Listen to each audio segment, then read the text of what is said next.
और इसको कॉमनली क्या कहते हैं, पिक्रिक एसिड। सो ऑप्शन इसमें से आप लोगों ने सिलेक्ट करना है। यहाँ पे आप नाइट्रो ग्रुप की एडिशन कर रहे हो तो इसका मतलब है this is an example of nitration. So option number D जो है दैट इज करेक्ट। आपकी आंसर कीज में इसको सल्फोनेशन लिखा हुआ है। सल्फोनेशन में तो आप SO3 ग्रुप जो है वो ऐड करते हो। अस्सलाम वालेकुम dear viewer, this is lecturer Imran with I am chemist और आज की इस वीडियो में हम लोग बात करेंगे Pakistan medical commission practice test number 9 की। ठीक है, और इससे बाकी की जो टेस्ट हैं, test number 1 up to test number 8 that are already being uploaded on my YouTube channel.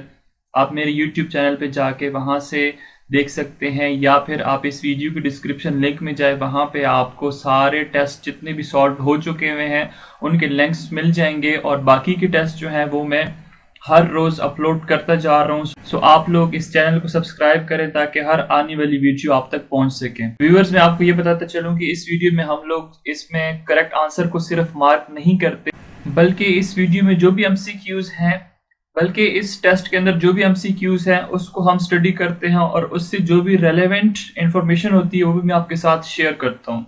अगर इन केस ये सेम क्वेश्चंस नहीं भी आते टेस्ट के अंदर तो आपके पास एटलीस्ट आइडिया तो होना, आपके कॉन्सेप्ट्स तो क्लियर हो। कॉन्सेप्ट्स अगर आपके क्लियर होंगे तो आप टेस्ट जो है इजीली सॉल्व कर सकते हो। लेकिन अगर आपके कॉन्सेप्ट्स ही नहीं है, आप रट्टा मार के आंसर कीज से चले जाएंगे, टेस्ट के लिए बैठ जाएंगे, तो सो बिलीव मी वहां पे आपको सब कुछ भूल जाना है। So let's start our video. The first MCQ is SN2 reaction R dash. अब SN2 का मतलब क्या है?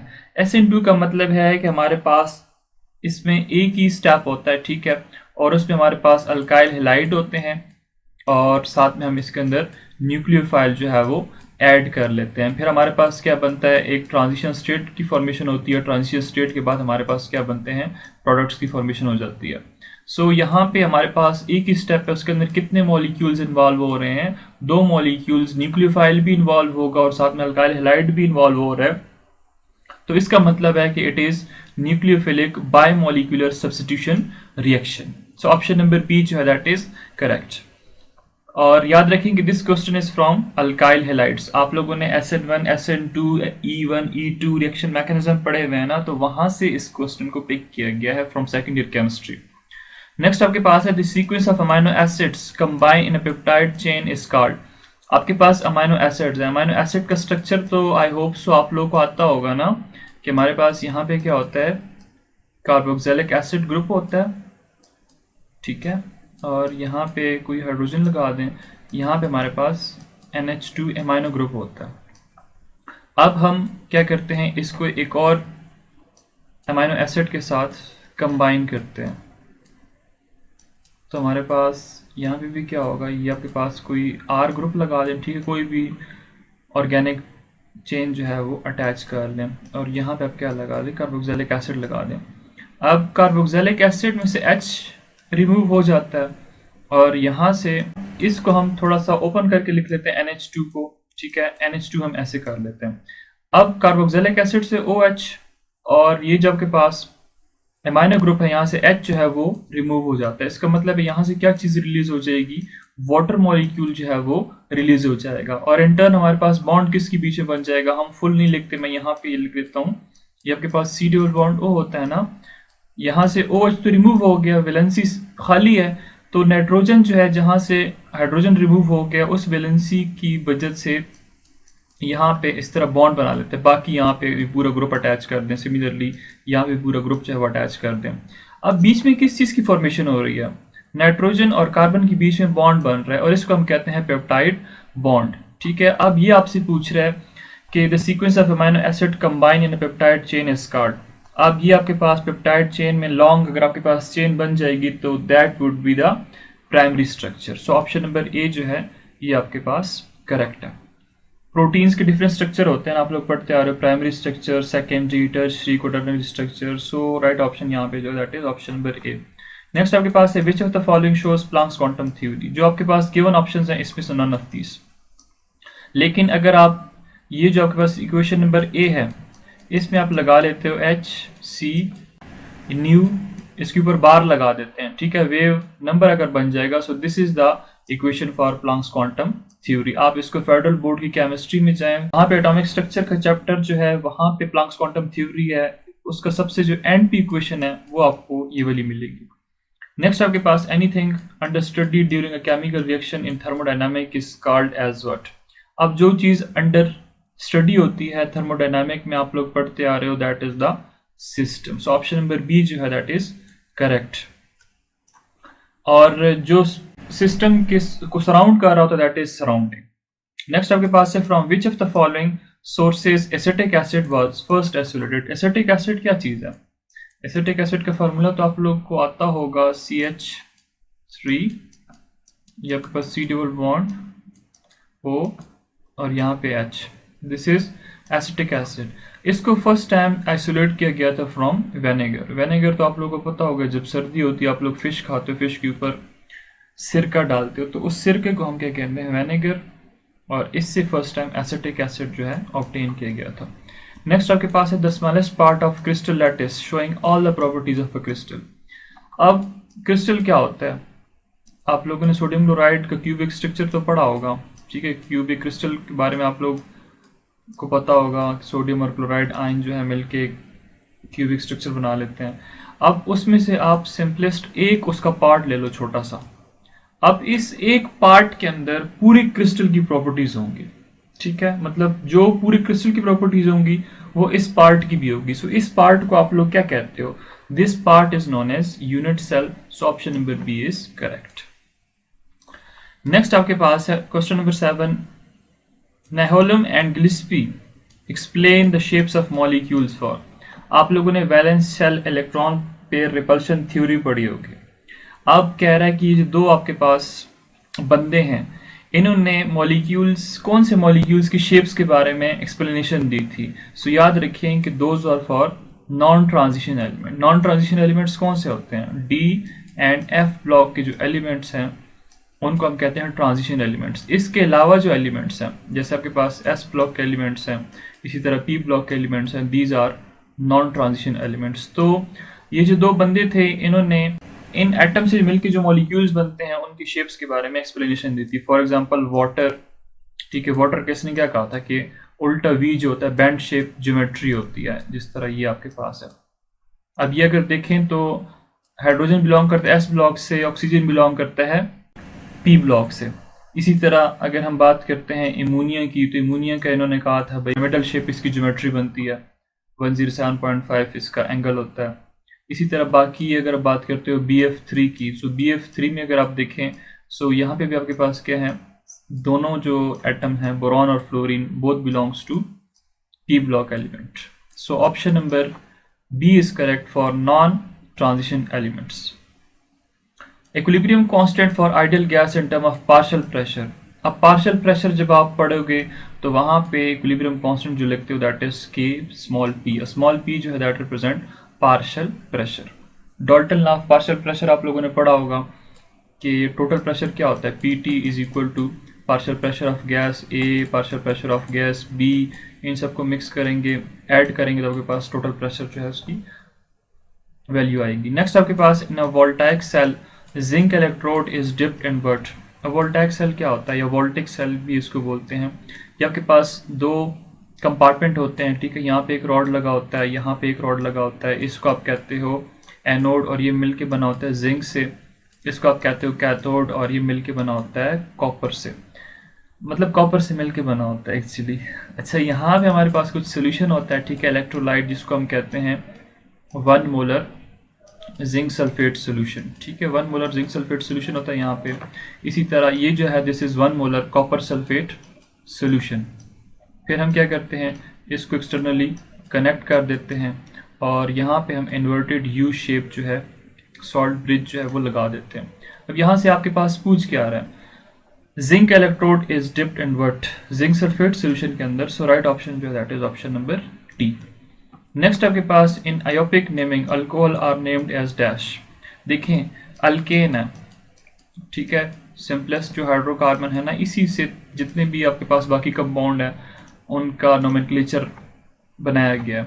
सो इसके एंड पे ई को ड्रॉप कर दें और वहाँ पे OL लगा दें, ठीक है। अल्कोहल में एंड पे OL आता है ना, सो राइट ऑप्शन जो है that is option number C. देखिए यहाँ पे ई ड्रॉप किया गया है अल्केन का, वहाँ पे क्या चीज़ अटैच की है, OL. सो राइट ऑप्शन जो है that is option number C. Next आपके पास जो है विच वन इज नेट्रॉन। अब नेट्रॉन का आप लोगों ने फार्मूला बताना है। सो नेट्रॉन का जो फार्मूला होता है that is option number B. ठीक है, यहाँ पे मिस प्रिंट है तो ये यहाँ पे होगा 10 molecule of water. So right option is option number B. Next आपके पास compound attracted by applied strong magnetic field. अब ऐसे सब्सटेंसेस जहाँ पे आपके पास अनपेयर्ड इलेक्ट्रॉन्स होंगे, ठीक है, फॉर एग्जांपल हम वैसे जनरली बात कर लेते हैं कि आपके पास पी ऑर्बिटल है, वहाँ पे क्या है 3 अनपेयर्ड इलेक्ट्रॉन्स हैं। अब ये जो सब्सटेंसेस होती हैं these are attracted by strong magnetic field. वजह दे हैव अनपेयर्ड इलेक्ट्रॉन, और जिनके अंदर अनपेयर्ड इलेक्ट्रॉन्स होते हैं those are known as paramagnetic substances.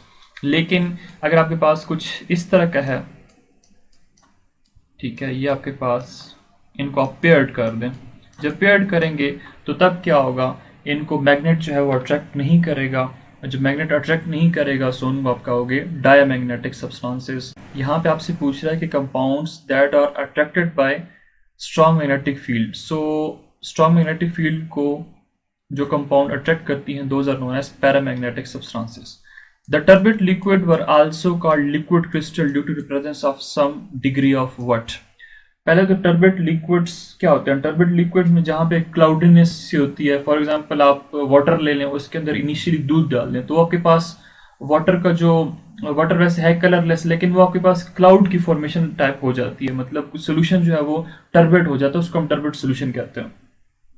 अब उस सोल्यूशन को क्या किया गया था कि due to the presence of some degree of order, ठीक है, जब आपके पास टर्बिड लिक्विड कन्वर्ट हुआ लिक्विड क्रिस्टल में तो उसकी वजह क्या थी कि उनके मॉलिक्यूल जो है लिक्विड के मॉलिक्यूल के अंदर कुछ ना कुछ ऑर्डर था, उस वजह से वो क्या था कि टर्बिड लिक्विड जो था वो कन्वर्ट हुआ था किस चीज़ के अंदर, लिक्विड क्रिस्टल के अंदर। ये लिक्विड क्रिस्टल बहुत इंपॉर्टेंट टॉपिक है, तकरीबन जितने भी सैम्पल पेपर मैंने देखे हैं, जितने भी प्रैक्टिस टेस्ट देखे हैं, हर जगह पे ये लाजमी रिपीट हो रहा है, सो इसको आप लोग लाजमी तैयार करें। The reactant which consume completely in reaction is known as. अब आपके पास रिएक्टेंट्स होते हैं दो टाइप के, आपके पास लिमिटिंग रिएक्टेंट भी होता है और आपके पास एक्सेस रिएक्टेंट भी होता है। सो जो जल्दी कंज्यूम हो जाता है उसको हम कहते हैं लिमिटिंग रिएक्टेंट, और जो बाद में रह जाता है उसको आप क्या कहते हो, एक्सेस रिएक्टेंट। ये चैप्टर नंबर 1 स्टैचोमेट्री का टॉपिक है, ठीक है, वहां से इसको पिक किया गया। नेक्स्ट आपके पास work done on the system. जब आप सिस्टम के ऊपर काम करते हो सो दैट इज पॉजिटिव, लेकिन सिस्टम अगर सराउंडिंग के ऊपर काम करेगा so that would be negative. How many D block elements are present in the periodic table. अगर आप डी ब्लॉक एलिमेंट्स की बात करते हो so those are not confirm, ठीक है। वैसे इंटरनेट पे अगर आप देखो तो आपको मिलेंगे 40, लेकिन उसमें आपके पास 14 जो है वो लेंथेनाइड्स हैं, 14 आपके पास एक्टिनाइड्स हैं, तो 28 तो ये हो गए, ठीक है। आपके पास बाकी 12 रह जाते हैं, अगर 40 को करते हैं तो वो आपके पास रॉन्ग हो जाएगा। सो यहाँ पे राइट ऑप्शन जो है कोई नहीं है इसमें से। सो इसके अंदर कंफ्यूजन है, इसको आप सर्च कर रहे हैं, मैं भी सर्च करूंगा, अगर मुझे राइट ऑप्शन मिलेगा तो पिन कमेंट के अंदर मैं उसको पोस्ट कर दूंगा। नेक्स्ट आपके पास aldol consist of which functional group. Aldol के अंदर आपके पास एल्डिहाइड ग्रुप भी होता है और आपके पास अल्कोहल ग्रुप भी होता है। So option number A and B both are correct, ठीक है। अल्डोल कंडेंसेशन आप लोगों ने लाजमी तैयार करना है, ठीक है, ये आपके पास एल्डिहाइड्स एंड कीटोन्स के चैप्टर में से आपको मिलेगा, वहां से आप इसको लाजमी तैयार करें। नहीं तो अगर आपने एल्डोल कंडेंसेशन का मैकेनिज्म समझना है, रिएक्शन समझना है, तो आप मेरी वीडियो देख सकते हैं जो कि अपलोडेड है मेरे चैनल पे।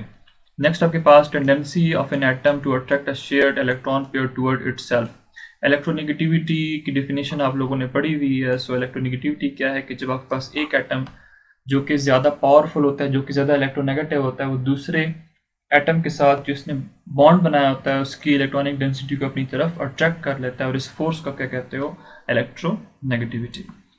रेयॉन, अब रेयॉन क्या चीज़ है, रेयॉन जो है that is actually acetic acids. Option number D जो है दैट इज करेक्ट। नेक्स्ट आपके पास protein part is attached with non-protein part in enzyme belongs to which class of proteins। अब अगर आपके पास प्रोटीन पार्ट को आप नॉन प्रोटीन पार्ट के साथ बाइंड कर लेते हैं एंजाइम में तो उसको आप क्या कहते हो। अब यहाँ पे बाइंडिंग की बात कर रहे हैं, मतलब दो चीज़ों को मिला रहा है, तो वो आपके पास क्या होगा, conjugated proteins. Option number B जो है दैट इज प्रोटीन। अब ये जो आपके पास नॉन प्रोटीन है ना, दिस इज एक्चुअली कोफैक्टर, इसको आप क्या कहते हो, कोफैक्टर या आपके पास केमिकल कंपाउंड होते हैं या कोई मेटेलिक आयन हो सकता है। जब आप इसको प्रोटीन पार्ट के साथ बाइंड करोगे तो आपके पास जो बनेगा दैट वुड बी कंजुगेटेड या कंपाउंड प्रोटीन्स। नेक्स्ट आपके पास है formation of picric acid by phenol is called. अब पिक्रिक एसिड आपने फॉर्मेशन करनी है। पिक्रिक एसिड क्या होता है? देखिए आप क्या करें, फिनोल लें, ठीक है। फिनोल क्या होता है? बेंजीन रिंग के साथ OH लगा दें। अब आप इसके अंदर क्या कर रहे हैं, नाइट्रिक एसिड जो है वो ऐड कर दें, HNO3, ठीक है। 3 मोल्स नाइट्रिक एसिड आपने ऐड करना है। अब नाइट्रिक एसिड जो है ये आपके पास NO2 आयन, नाइट्रेट आयन जो है ये देगा और नाइट्रो ग्रुप जो है ये रिलीज करेगा, ठीक है। आपके पास आयन की फॉर्मेशन में आपके पास NO2 पॉजिटिव की फॉर्म में आयन जो है वो रिलीज हो जाएगा इस नाइट्रो ग्रुप से। इस नाइट्रिक आपके पास 3 मोल्स नाइट्रिक एसिड है। नाइट्रिक एसिड से आपके पास NO2 पॉजिटिव आयन की फॉर्मेशन होती है। अब ये NO2 पॉजिटिव आयन जो है ये फिनोल के साथ अटैच हो जाता है। फिनोल याद रखें कि phenol is ortho para directing. आप लोगों ने ग्रुप्स पढ़े हुए हैं ना, कुछ ऑर्थो पैरा डायरेक्टिंग होते हैं, कुछ मेटा डायरेक्टिंग होते हैं। सो फिनोल की प्रॉपर्टी है कि it is ortho para directing. So जो नाइट्रो ग्रुप है वो आपके पास इधर अटैच हो जाएगा, ठीक है। दिस इज ऑर्थो पोजीशन, ये आपके पास है पैरा पोजीशन और ये आपके पास अगेन क्या है, this is ortho position. This is known as 2,4,6 trinitrophenol और इसको कॉमनली क्या कहते हैं, पिक्रिक एसिड। सो ऑप्शन इसमें से आप लोगों ने सिलेक्ट करना है। यहाँ पे आप नाइट्रो ग्रुप की एडिशन कर रहे हो तो इसका मतलब है this is an example of nitration. So option number D जो है दैट इज करेक्ट। आपकी आंसर कीज में इसको सल्फोनेशन लिखा हुआ है। सल्फोनेशन में तो आप SO3 ग्रुप जो है वो ऐड करते हो, मतलब सल्फ्यूरिक एसिड की एडिशन करते हो। So the right option is option number D, that is nitration. Next आपके पास है which one of the following is not an example of fatty acid. Fatty acid इसमें से कौन सा नहीं है? एसिटिक एसिड की अगर आप बात करते हो so acetic acid is not a fatty acid. उसके बाद बाकी आपके पास palmitic acid, stearic acid, linolenic acid, ये आपके पास सारे क्या हैं, these are the fatty acids. अगर मैं आपको इनका फॉर्मूला बता दूं तो जो आपके पास पल्मेटिक एसिड है इसमें आपके पास क्या होता है कि CH3, ये CH3 है, ठीक है। आपने इसको CH3 पढ़ना है। राइटिंग सही नहीं हो रही माउस के साथ तो सॉरी फॉर दैट। ये आपके पास CH2 ग्रुप्स होते हैं और कितने टाइम्स होंगे, 14 और एंड पे आपके पास क्या है, C∞OH। ये आपके पास ऑप्शन नंबर ए जो है पल्मेटिक एसिड के लिए फार्मूला है। इसको आप लोगों ने याद करना है, कहीं पे भी आपके काम आ सकता है। 16 कार्बन बैकबोन होती है, ठीक है। ये 1 कार्बन, ये 14 प्लस 1 15 और यहाँ पे ये 16 कार्बोक्सिलिक एसिड ग्रुप का जो कार्बन है उसको आप लोगों ने काउंट करना है तो टोटल 16 कार्बन हो जाएंगे। स्टीरिक एसिड जो आपके पास लिखा हुआ है ऑप्शन नंबर बी के अंदर, तो इसका अगर मैं आपको फॉर्मूला बताऊं ना सो वो होता है C17H35, दिस इज 17 C17H35 और फिर आपके पास क्या होता है COOH, carboxylic acid group and पे अटैच्ड होता है। देन आपके पास कौन सा रह गया है, ऑप्शन नंबर डी। सो ऑप्शन नंबर डी के लिए जो फॉर्मूला होता है दैट इज C18 और H30O2। So this is linolenic acid. MCQ number 23, a substance formed by reduction of phenol with zinc is। अगर आप फिनोल की रिडक्शन कर देते हो जिंक के साथ तो आपके पास किस चीज की फॉर्मेशन होगी, आपके पास बेंजीन बनेगा, ठीक है। फिनोल है, ठीक है, आप उसके अंदर क्या ऐड कर दें, जिंक ऐड कर दें। जिंक ऐड करने के बाद आपके पास क्या बनेगा, बेंजीन की फॉर्मेशन हो जाएगी। इससे जिंक जो है वो ऑक्सीजन को यहाँ से निकाल देगा, जिंक ऑक्साइड की फॉर्मेशन हो जाएगी। बाकी आप केमिकल रिएक्शन बुक में से भी देख सकते हैं, बेंजीन के चैप्टर में से बेंजीन की प्रिपरेशन आप देखें, वहाँ पे आपको ये चीज़ मिल जाएगी।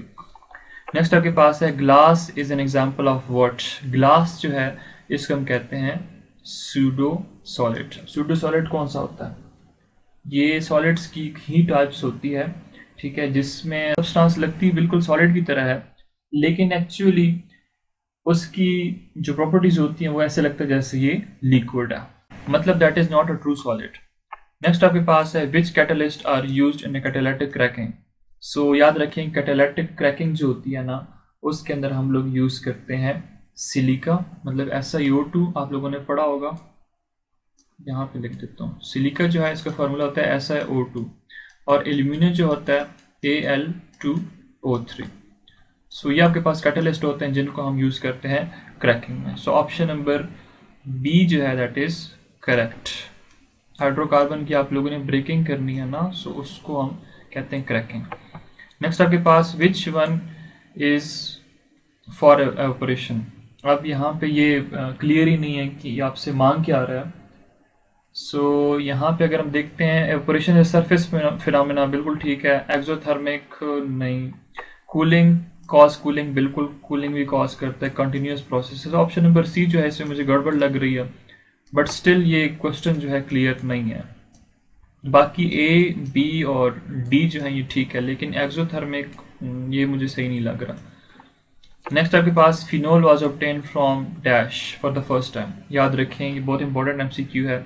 फिनोल जो है इसको ऑब्टेन किया गया था from coal tar for the first time. ठीक है, फिनोल का दूसरा नाम क्या है आप लोगों ने कमेंट सेक्शन में मुझे बताना है, पी से स्टार्ट होता है। नेक्स्ट आपके पास है the sum of cationic and anionic radius in a crystal lattice is equal to what. So ये भी आपके पास बुक की ही लाइंस है। ऑप्शन नंबर बी जो है that is correct, inter ionic distance, और जिसको हम रिप्रेजेंट करते हैं कैपिटल R के साथ। मतलब जब आप सम लेते हो, कैटायोनिक मतलब पॉजिटिव आयन का, एनायोनिक रेडियस मतलब नेगेटिव आयन का रेडियस, जब आप इन दोनों का सम लेते हो तो उसका क्या कहते हो, inter ionic distance, that is R। For example आपके पास ये एक आयन है, ये दूसरा आयन है, ये पॉजिटिव है, ये नेगेटिव है, इन दोनों का सम लोगे तो that would be R। Next आपके पास the rate of SN2 reaction becomes double if. अब SN2 रिएक्शन की बात कर रहा है कि उसका रेट कब डबल होगा, जब हम सबस्ट्रेट की कंसंट्रेशन को डबल कर देंगे। ऑप्शन नंबर बी जो है दैट इज करेक्ट। ठीक है, SN2 में आपके पास क्या होता है कि अल्काइल हैलाइड्स होते हैं, साथ में आपके पास न्यूक्लियोफाइल होता है। ठीक है, इसके अंदर क्या है, दो मॉलिक्यूल्स इन्वॉल्व हैं। ठीक है, ये सेकंड ऑर्डर रिएक्शन होगा, तो अगर आप कंसंट्रेशन इंक्रीज करोगे तब इसका रेट भी क्या हो जाएगा, डबल हो जाएगा। सो MCQ number 30, which one of the following is most reactive? Various options are given like benzene, ethene, ethane और इथाइन। इथेन को तो आप इसमें से बिल्कुल रिमूव कर देना, क्योंकि उसके अंदर सिंगल बॉन्ड है, कार्बन कार्बन के बीच में सिग्मा बॉन्ड है, स्ट्रॉन्गर बॉन्ड है, तो वो तो लेस रिएक्टिव है सबसे। So it is least reactive among all. बात करते हैं बेंजीन, इथीन और इथाइन की। सो हमारे पास पहले आता है इथाइन, ठीक है, फिर हमारे पास आता है इथीन और फिर हमारे पास आता है बेंजीन। अगर हम बात करते हैं बेंजीन की, सो बेंजीन जो है इट इज़ मोस्ट स्टेबल। वजह, इसके अंदर पाई बॉन्ड है, ठीक है, वो रेजोनेट होते हैं पूरी रिंग के अंदर। अगर ये सबसे ज़्यादा स्टेबल है इन तीनों में से, ठीक है, तो इसका मतलब है कि इट इज़ लीस्ट रिएक्टिव। तो ये क्या हो जाएगा, दिस इज मोस्ट रिएक्टिव।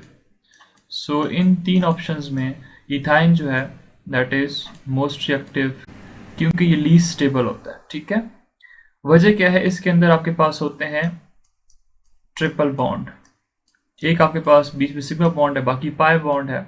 अब पाई बॉन्ड जो है उनको ब्रेक करना थोड़ा सा इजी होता है, सो इसलिए हम कहते हैं कि इथाइन जो है it is most reactive among all. आपके पास जो आंसर की है उसके अंदर लिखा है बेंजीन इज मोस्ट रिएक्टिव, लेकिन बेंजीन जो है वो ज़्यादा रिएक्टिव नहीं है। इथाइन जो है it is least stable, hence it is more reactive, while benzene is most stable and least reactive. So option number B जो है that is correct. The decrease in atomic radii is very prominent in what. ये हम पहले भी पढ़ चुके हैं, आपको मैंने डायग्राम के साथ एक्सप्लेन करके बताया था। इसका जो राइट ऑप्शन होगा that would be option number B. Second period जो है वहाँ पे एटॉमिक रेडियाई का साइज जो है वो ज़्यादा प्रोमिनेंट है। ठीक है, नेक्स्ट आपके पास है the hydrogen gas bubbling into 1 molar solution of hydrochloric acid has a pressure of what.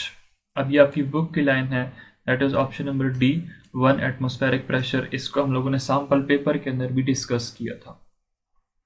Next आपके पास atomic ratio of isomorph. Iso mean same, zinc sulphate and nickel sulphate. अगर हम लिखते हैं इसकी रेशियो, तो जिंक के कितने एटम है 1, सल्फर के कितने एटम है 1, ऑक्सीजन के कितने एटम्स हैं 4। सो इसका मतलब इसकी रेशियो क्या बनेगी 1:1:4। अगर हम निकल सल्फेट की बात करते हैं तो निकल के कितने एलिमेंट हैं, निकल के कितने एटम्स हैं, सो इसमें निकल के कितने एटम्स हैं 1। इसी तरह सल्फर के कितने एटम्स हैं 1, ऑक्सीजन कितने हैं, ऑक्सीजन एटम्स कितने हैं 4। सो इसकी रेशियो क्या बनेगी 1:1:4। सो राइट ऑप्शन इसमें से देखने हम लोगों ने 1:1:4 is C. So C is the correct one. Next आपके पास अ फुल स्टॉप में have dash atom present in it. आप एक फुल स्टॉप लगाए ना, सो उसके अंदर round about 2 millions atoms present होते हैं। So right option is option number B. इसको आप लोगों ने याद रखना है। नेक्स्ट आपके पास which of the following is protein digesting enzyme. Protein को कौन सा एंजाइम डाइजेस्ट कर सकता है लिविंग बॉडी के अंदर। सो इसमें हम कहेंगे all of these, trypsin, pepsin, protease. These are the enzymes which have the ability to digest proteins. Number 36. The deliquescence is a property in which a solid. So इसका जो right option होगा that is option number B. आपके पास एक solid है, वो moisture absorb करता है। moisture absorb करने के बाद हमारे पास अगर वो liquid में convert हो जाता है, so उसको हम कहते हैं this is the property and this property is known as deliquescence. जैसे आप लोगों ने सोडियम हाइड्रोक्साइड के बारे में पढ़ा होगा, आपको टीचर क्यों कहता है कि इसकी बोतल जो है आप लोगों ने खोल के नहीं रख देनी, जो आपको जितना अमाउंट में सोडियम हाइड्रोक्साइड के पिलेट्स हैं, छोटे छोटे पिलेट्स होते हैं इसके, वो निकाल लें, बाकी जल्दी से आपने उसका ढक्कन बंद करना होता है।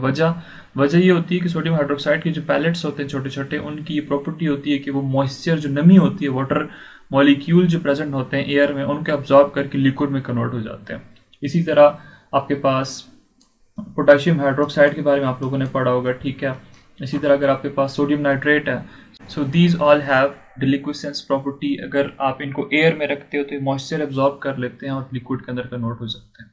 नेक्स्ट आपके पास what is the octane number of isooctane. Isooctane की अगर हम बात करते हैं तो इसका ऑक्टेन नंबर होता है 100। ये बहुत इंपॉर्टेंट एमसीक्यू है, इसको आप लोग लाजमी याद रखें। नेक्स्ट आपके पास space among the liquid is what. अब देखें मैं यहाँ पे ड्रॉ करता हूँ, ये हमारे पास देखें इसके अंदर स्पेसिस क्या है, बहुत ज़्यादा है। इसका मतलब है these are gases, G for gas. ये हमारे पास मैंने ड्रॉ कर दिए, इसके अंदर स्पेसिस कम हो गई हैं तो ये लिक्विड है। लेकिन अगर हम इसकी बात करते हैं तो ये क्या होंगे सॉलिड्स। अगर हम गैस के साथ लिक्विड्स के मॉलिक्यूल्स को कंपेयर करते हैं तो देखें गैसेस के अंदर क्या है, इंटरमॉलिक्यूलर स्पेसिस ज़्यादा है, ठीक है। लेकिन अगर लिक्विड की बात करते हैं तो कम है। लेकिन अगर लिक्विड वर्सेस सॉलिड को कंपेयर करते हैं, सो सॉलिड के अंदर इंटरमॉलिक्यूलर फोर्सेस ज़्यादा होती हैं, स्पेस बहुत कम होती है। लेकिन लिक्विड्स में क्या होती है, स्पेस ज़्यादा होती है एज कम्पेयर टू सॉलिड्स। सो इसका जो राइट ऑप्शन है लोअर देन गैसेस, ये बिल्कुल ठीक लिखा हुआ है। हायर देन सॉलिड, ये भी बिल्कुल ठीक लिखा हुआ है। So option number A and B both are correct. In the rate equation R K A, और ये के पास ये पावर में होता है ए और ये पावर में होगा बी, ठीक है। ये जो वैल्यूज है ना ये पावर में लिखी जाती हैं। ऑर्डर ऑफ द रिएक्शन, अब ऑर्डर ऑफ रिएक्शन यही आपके पास जो इनके पावर है आप इनको ऐड कर देंगे ना, सो आपके पास क्या बनेगा order of reaction. So option number D जो दैट इज करेक्ट कि आपने ये जो पावर है इनको ऐड कर देना है तो वो ही इसका क्या बनेगा ऑर्डर ऑफ रिएक्शन। लेकिन ये लाजमी नहीं है कि हर रिएक्शन के अंदर हो, ये एक्सपेरिमेंटली कैलकुलेटेड वैल्यू, आप किसी केमिकल बैलेंस्ड केमिकल इक्वेशन को देख के उसका ऑर्डर फाइंड आउट नहीं कर सकते। नेक्स्ट आपके पास more energy to remove an electron from dash. देखिए आपके पास एक ऑर्बिटॉल है, उसके अंदर हैं 2 इलेक्ट्रॉन्स, दूसरा ऑर्बिटॉल है उसके अंदर है 1 इलेक्ट्रॉन। याद रखें केमिस्ट्री ये कहती है कि अगर आपके पास एक ऑर्बिटॉल कंप्लीटली फिल्ड है, जैसे यहाँ पे इसके अंदर एक ऑर्बिटॉल में कितने इलेक्ट्रॉन आ सकते हैं, 2 इलेक्ट्रॉन्स ही आ सकते हैं। अगर आपके पास एक सब शेल है तो उसके अंदर 2 इलेक्ट्रॉन आ सकते हैं। या अगर वो हाफ फिल्ड है, हाफ फिल्ड का मतलब एस ऑर्बिटल के अंदर मैक्सिमम इलेक्ट्रॉन्स कितने आते हैं, 2 इलेक्ट्रॉन्स आते हैं। सो इसको हाफ फिल्ड कब कहोगे, जब इसके अंदर 1 इलेक्ट्रॉन होगा तो उसको क्या कहोगे, that would be half filled. या आपके पास क्या होगा कंप्लीटली फिल्ड। सो याद रखेंगे जब आपके पास एक ऑर्बिटल या शेल कंप्लीटली फिल्ड है या वो हाफ फिल्ड है मतलब पार्शियली फिल्ड है, सो वो जो कॉन्फ़िगरेशन होगी एलिमेंट्स की वो बहुत ज़्यादा स्टेबल होगी। अगर वो स्टेबल होगी तो इसका मतलब है वहाँ से इलेक्ट्रॉन्स को रिमूव करना जो है वो बहुत मुश्किल हो जाता है। सो इसका मतलब है कि कंप्लीटली फिल्ड सबशेल ये भी ठीक है, पार्शियली फिल्ड सबशेल ये भी ठीक है। इसका मतलब है both A and B are correct. Next आपके पास the shapes of subshell is dash if the value of azimuthal quantum number is 2। देखें एज़मुथल क्वांटम नंबर को आप रिप्रेजेंट करते हो एल के साथ। ये इसने कुछ वैल्यूज दी हुई हैं 0 1 2 एंड देन 3। 0 जो होती है that is for S orbital, 1 is for p orbital, 2 is for d orbital and f के लिए जो वैल्यू होती है दैट इज 3। अब आपके पास L2 दिया हुआ है, सो L2 का मतलब d ऑर्बिटल की बात कर रहा है। अगर आपको मैं शेप्स के बारे में बताऊं, S जो है स्फेरिकल फॉर्म में होता है, P जो होता है वो डम्बल शेप में होता है, D जो है दैट इज डबल डम्बल और F जो है दैट इज कॉम्प्लिकेटेड। तो यहाँ पे MCQ ही गलत है, यहाँ पे कॉम्प्लिकेटेड जो है गिवन है लेकिन L की वैल्यू 2 गिवन है। अगर 2 है तो 2 के लिए तो डबल डम्बल होना चाहिए था जो कि यहाँ पे गिवन नहीं है। सो अगर इसको हम L3 कर देते हैं तो आपके पास F बनेगा और F की जो शेप होती है that is complicated. I hope so आपको समझ आ गई होगी। नेक्स्ट आपके पास है a crystal is made up of what. Crystal atom से मिलकर बना होता है, मॉलिक्यूल से मिलकर बना होता है, आयन से भी मिलकर बना होता है। इसका मतलब है all of these are correct. Change in number of moles delta n is the difference in number of moles of reactant and products। आपके पास delta n क्या होता है? Change in number of moles of products minus change in number of moles of reactants। ये कब आप लोग पढ़ते हो? जब आपके पास एक रिएक्शन जो है वो गैशियस फेज में होगा। सो राइट ऑप्शन जो that is option number C. तो right option is option number C, gaseous phase. Next आपके पास what is the formula of chloroform. Chloroform का क्या फार्मूला होता है? ये तो आपको आना चाहिए CHCl3। So right option is option number C, this is chloroform. Next आपके पास in down cells anode is made up of. अगर हम डाउन सेल की बात करते हैं जहाँ पे मैन्युफैक्चरिंग करते हैं सोडियम मेटल की, सो वहाँ पे जो एनोड बना होता है that is made up of graphite. So option number A जो है दैट इज करेक्ट। नेक्स्ट आपके पास है 2 hydroxy propanoic acid is also called. अगर हम प्रोपेनोइक एसिड की बात करते हैं तो that is lactic acid. Option number D जो है दैट इज करेक्ट। सो हम स्ट्रक्चर ड्रॉ कर लेते हैं। लैक्टिक एसिड का स्ट्रक्चर इस तरह होता है कि यहाँ पे होता है CH, यहाँ पे आप OH लगा दें, यहाँ पे आप कार्बोक्सिलिक एसिड ग्रुप जो है वो अटैच कर दें, C डबल बॉन्ड O और OH। यहाँ पे कार्बन नंबर जो है that is 1, this is carbon number 2 and this is carbon number 3। Carbon number 2 पे क्या लगा हुआ है? हाइड्रोक्सी, तो यहाँ पे 2 हाइड्रोक्सी लिखा हुआ है।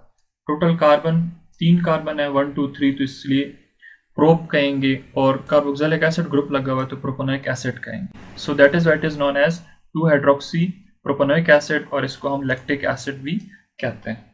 अगर आप बात करते हो स्टेरिक एसिड की तो इसका फार्मूला मैं आपको बता देता हूँ, आप अपने पास नोट कर लें।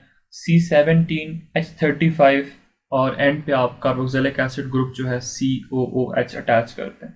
ब्यूटारिक एसिड का मतलब 4 कार्बन एटम्स, ठीक है। इसका फार्मूला मैं यहाँ पे लिख लेता हूँ, CH3 फिर CH2 फिर CH2 and then you have carboxylic acid group, this is known as butyric acid. Malic acid की अगर हम बात करते हैं तो मैलिक एसिड में आपके पास होता यह है कि C डबल बॉन्ड कार्बन, इसको आप यहाँ पे हाइड्रोजन के साथ अटैच करते हैं, इधर कार्बोक्सिलिक एसिड ग्रुप लगा दें और यहाँ पे कार्बोक्सिलिक एसिड ग्रुप जो है ये अटैच करते हैं। So this is malic acid. So next move करते हैं question number 47, which of the following hydrogen bond is stronger. Hydrogen bond आपके पास स्ट्रॉन्गर होता है जब बॉन्ड बनेगा in between fluorine and hydrogen. Fluorine की इलेक्ट्रोनेगेटिविटी बहुत ज़्यादा होती है as compare to hydrogen. In fact जितने भी एटम्स मौजूद है, एलिमेंट्स मौजूद हैं पीरियोडिक टेबल में, सबसे ज़्यादा इलेक्ट्रोनेगेटिव जो है वो फ्लोरीन है, जिसकी इलेक्ट्रोनेगेटिविटी की वैल्यू कितनी होती है 4। अब इलेक्ट्रोनेगेटिविटी ज़्यादा फ्लोरीन की, तो यहाँ पे ये स्ट्रॉन्ग हाइड्रोजन बॉन्ड जो है वो बना सकता है। इसके साथ मैं आपको दूसरी बात बताऊँ कि अगर आपके पास पूछता है कि वाटर है, ठीक है, और साथ में आपके पास हाइड्रोजन फ्लोराइड है, अब इसमें स्ट्रॉन्गर हाइड्रोजन बॉन्डिंग या हाइड्रोजन बॉन्डिंग ज़्यादा किस में होगी? सो स्टूडेंट क्या करते हैं, वो हाइड्रोजन फ्लोराइड को पिक कर लेते हैं क्योंकि टीचर ने बताया होता है कि फ्लोरीन की इलेक्ट्रोनेगेटिविटी ज़्यादा है। लेकिन एक्चुअली होता है क्या है कि हम देखते हैं कि वाटर के पास 2 हाइड्रोजन एटम्स अटैच होते हैं, तो इसका मतलब है पर molecule water can make 2 hydrogen bond. लेकिन हाइड्रोजन फ्लोराइड जो है उसके पास एक ही हाइड्रोजन है, वो दूसरे हाइड्रोजन फ्लोराइड के साथ अगर बॉन्ड बनाता भी है तो वहाँ पे कितने बॉन्ड बनेंगे, एक ही बॉन्ड बनेगा ना। तो इसलिए हम कहेंगे वाटर के अंदर हाइड्रोजन बॉन्डिंग स्ट्रॉन्गर होती है as compare to hydrogen fluoride. ये एक जनरल इन्फॉर्मेशन थी, आई होप आपको अच्छी लगी होगी। नेक्स्ट आपके पास which of the following is true about arenes. Arenes क्या होते हैं, ये आपके पास एरीन्स है। एरीन फंक्शनल ग्रुप है, मतलब जहाँ पे बेंजीन ग्रुप लगे होते हैं, जहाँ पे बेंजीन ग्रुप लगा होता है उसको आप एरीन्स कहते हो। अब इनकी प्रॉपर्टीज क्या हैं, they have low melting and low boiling points, non polar होते हैं, ठीक है, लो मेल्टिंग पॉइंट्स हैं इनके, और इसी तरह इनके बॉइलिंग पॉइंट्स भी काफ़ी लो होते हैं। Dash enzyme catalyses the conversion of hexoses to six phosphate derivatives. ये बायोलॉजी वाले को बहुत बेहतर पता होगा। जो हमारे पास हेक्सोकाइनेज है, ठीक है, वो क्या करता है कि हेक्सोज को कन्वर्ट कर देता है 6-फॉस्फेट के अंदर। आपके पास नेक्स्ट जो ऑप्शन नंबर सी के अंदर लिखा हुआ है फ्रुक्टोकाइनेज। फ्रुक्टोकाइनेज जो है इसको हम यूज करते हैं कार्बोहाइड्रेट की मेटाबॉलिज्म, मतलब कार्बोहाइड्रेट्स को ब्रेक करना है तो उसमें हम लोग फ्रुक्टोकाइनेज यूज करते हैं, that is an enzyme. Next आपके पास मेलोनिक एसिड लिखा हुआ ऑप्शन नंबर डी के अंदर, so it is used as a flavour या फ्रेग्रेंस में भी इसको ऐड किया जाता है। ऑप्शन नंबर बी के अंदर ग्लूकोकाइनेज लिखा हुआ है, सो याद रखें कि ये आपके पास वो जीन है which plays important role in recognizing how high the blood glucose is in the body। अब आपकी बॉडी के अंदर ग्लूकोज लेवल कितना है उसको फाइंड आउट करने के लिए या रिकॉग्नाइज करने के लिए जो एंजाइम होता है that is glucokinase. Next aldehydes and ketones can be obtain by what. Aldehydes और कीटोन आप लोगों ने बनाने हैं तो उसके लिए आपको अल्कोहल की ऑक्सीडेशन करनी होगी। सो राइट ऑप्शन जो है that, so right option is option number B, oxidation of alcohols. अगर आपके पास प्राइमरी अल्कोहल है तो वो आपके पास कन्वर्ट हो जाएंगे किस चीज़ के अंदर, एल्डिहाइड्स के अंदर। ये काफ़ी मरतबा आपको बता चुका हूँ। अगर आपके पास सेकेंडरी अल्कोहल है तो वो कन्वर्ट हो जाएंगे किस चीज़ के अंदर, कीटोन्स के अंदर। लेकिन अगर आपके पास टर्शरी अल्कोहल्स हैं तो टर्शरी अल्कोहल्स याद रखें कि इनकी ऑक्सीडेशन जो है पॉसिबल नहीं होती।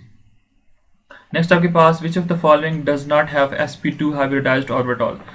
अगर हम बात करते हैं एसीटोन की तो एसीटोन के अंदर तो कार्बन डबल बॉन्ड ऑक्सीजन है, तो इसका मतलब है कि यहाँ पे हाइब्रिडाइजेशन जो है sp2 मौजूद है।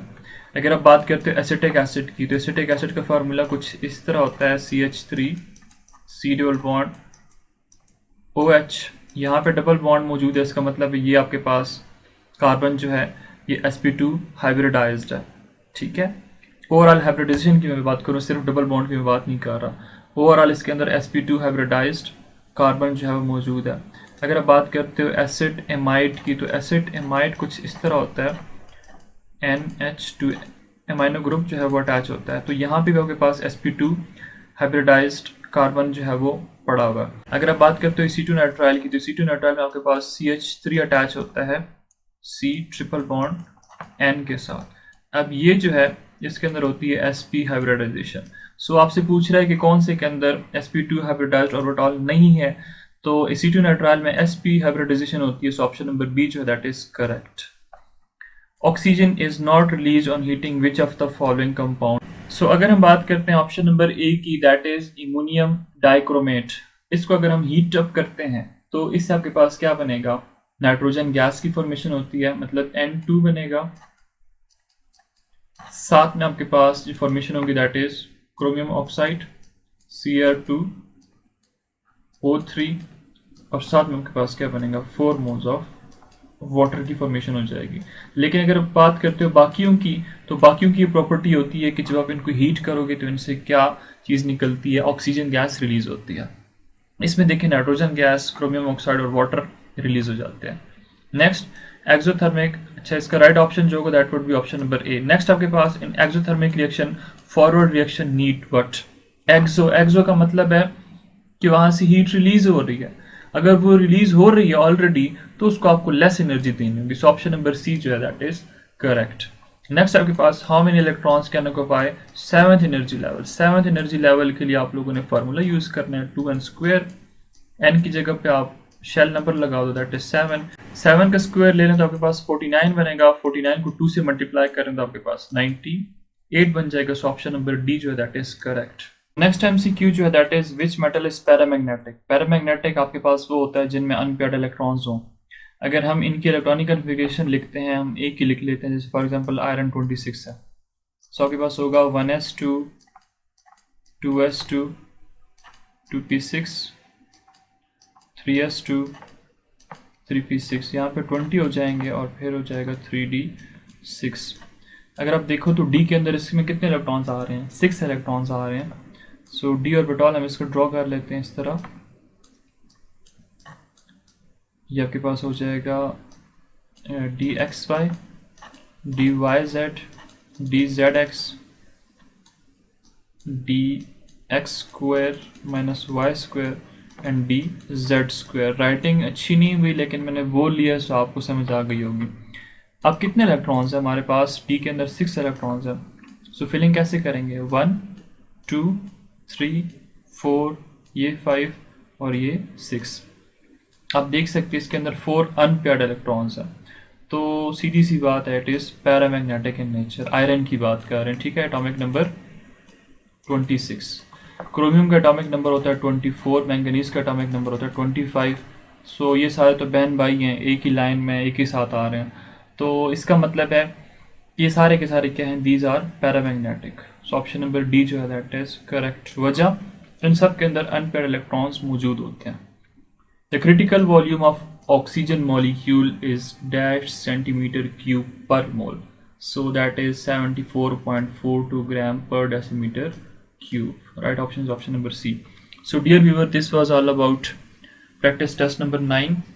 So I hope so आपको वीडियो अच्छी लगी होगी। अगर आपको वीडियो पसंद आई है तो प्लीज़ इसको अपने फ्रेंड्स के साथ शेयर ज़रूर कीजिए। हो सकता है कि मेरी वजह से या आपकी वजह से किसी एक बंदे का तो भला हो जाए।